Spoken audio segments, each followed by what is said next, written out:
Now let's start making all of this work. Now the first thing we're going to want to do is include the right NuGet package, because we need a NuGet package to make Entity Framework work. Now the package that we're looking for is this one, the Microsoft Entity Framework Core SQL Server package, because that holds all of the things that we're going to need. It holds a reference to all of the base Entity Framework stuff, as well as a reference to a package that allows it to talk to SQL Server databases. You will find a package like this for any database engine that you might want to use. And they are usually the right choice to get started. So if I add this to my project, I now have Entity Framework available for the things that we're going to want to do. Now, the first thing I want to do is create a folder for all of my data access stuff. So I'm going to create a folder called data. And inside the data folder, I'm going to create my first database context. Now, the database context for us is going to be called movies context, and it's a simple class.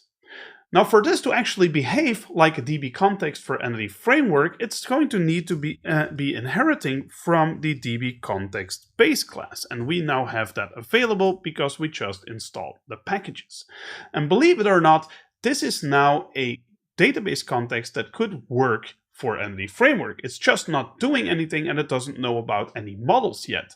So that's the next thing we're going to need to do. For this database context to know about what our tables in our database look like, we're going to need to tell it about a few models. Now, the easiest way to tell it about our movie model is to create a property, and the property is going to be of the generic dbSet type. And as a generic type parameter, we're going to pass in our movie model class, and we're going to call this movies. Now, we can use the model that's already present in the project, no problem. But as you can see, my IDE is now complaining and it's giving me the yellow cringly line. Now the yellow cringly line is actually telling me that the compiler is complaining because this property could still be NULL. And that's because I'm using a newer version of C# with all of the nullable goodness enabled. Now, because the compiler thinks that this can still be null, I'm getting that yellow line, and there's two ways to get rid of it. Now, the easiest way is to just use the null forgiving operator like this, and that will tell your compiler like, hey, I know what I'm doing, shut up, you don't have to complain about this property anymore.